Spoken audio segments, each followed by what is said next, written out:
Walang balak ang Pangulo na sibakin si DILG Secretary John Vic Remulla ayon sa Malacanang kasunod ng kabiguang maipatupad ang ICC arrest warrant kay Senator Bato. Tingin ng palasyo wala rin nangyaring siege sa Senado. Narito ang agenda report ni Ivy Reyes.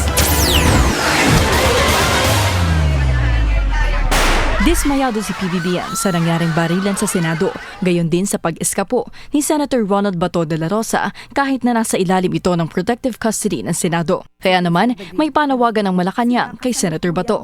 Mas maganda po na bilang dating PNP chief at alam naman po niya na may valid warrant of arrest na inisyong ICC at katulad ng sinasabi dati ni Senator Robin Padilla, kung walang kasalanan, lumabas.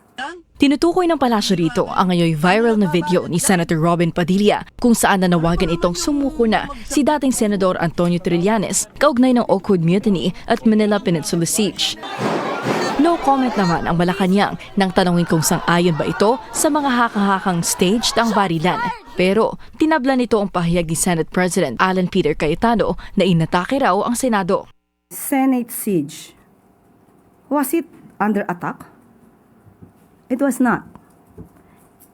The Senate was not under attack. You can see that from the news, not only from the statements of the NBI and PNP. It was only the statement made by Senator Alan Cayetano. So as far as we are concerned, as far as the government is concerned, Senate was never under attack. Tiwala pa rin daw si PBBM kay DILG Secretary John Vic Remulla sa harap ng mga panawagang magbitiw na ito sa pwesto. Wala rin daw pagkukulang ang gobyerno kahit na huminto itong iserve ang ICC arrest warrant para kay De La Rosa noong May 11. Dito raw makikita kung sino sa pagitan ng NBI at Senado ang rumerespeto sa isang institusyon. Para sa agenda, Ivy Reyes, Billionaire News Channel.